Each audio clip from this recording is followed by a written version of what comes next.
Everybody knows that the only thing they have is their body, and the only thing they present to you is their surface. So it's very important that fashion and clothes are your identity.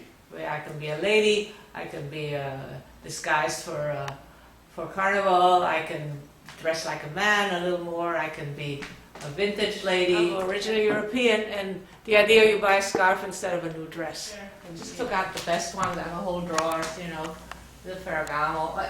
These belong to my mother. This is my mother's. This is my first Hermes I've had for a long time. Can we see?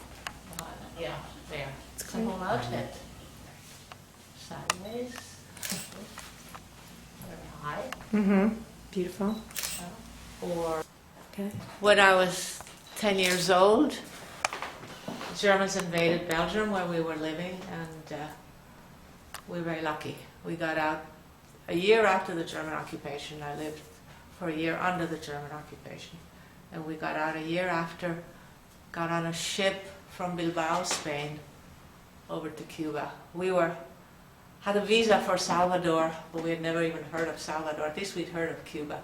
So we could not get into the United States. There were no visas available then. This is me when my book was being published.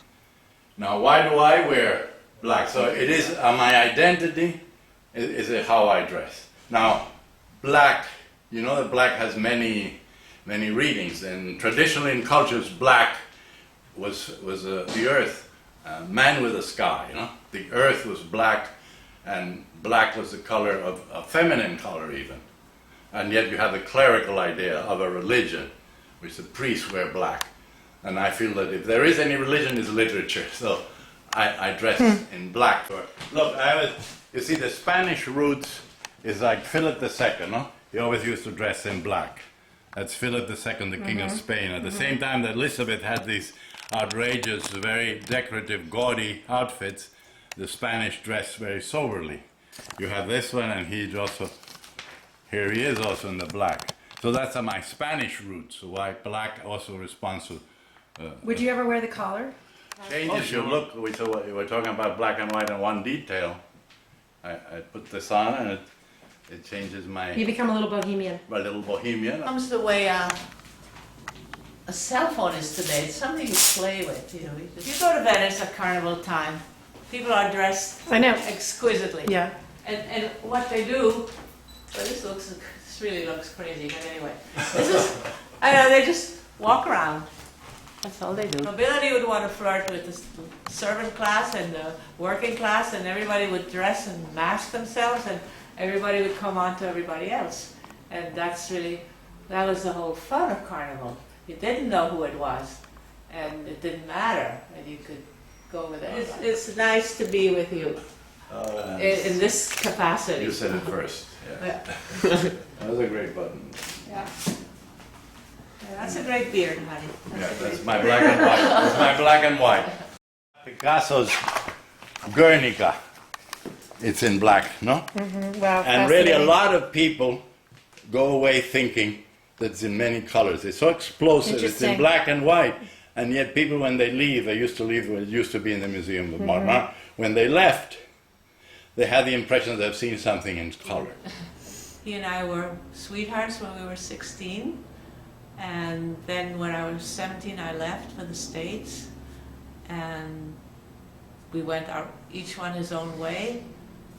And then 35 years later, when he left the Cuban Revolution and came here, I heard about it. This Cuban writer is here. I said, my God, it's Edmundo, or Eddie, as we used to call him. And we met again, but he was about to be married, and I was married. And How many years later was that? 35 years after we had first met. And then, I don't know, he divorced, I divorced, and 10 years later we got together. He's a novelist, also essayist. Anyway. Yeah, he is very handsome. Yeah.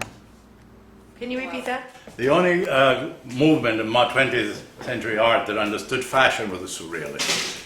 Dali and all of them, and look at that, Schiaparelli. It's all almost like today, it's Surrealist. Look at the hat. All those were things of the surrealists. An interesting thing that written by Emerson, and that I have heard with admiring submission the experience of the lady who declared that the sense of being perfectly well dressed gives a feeling of inward tranquility which religion is powerless to bestow.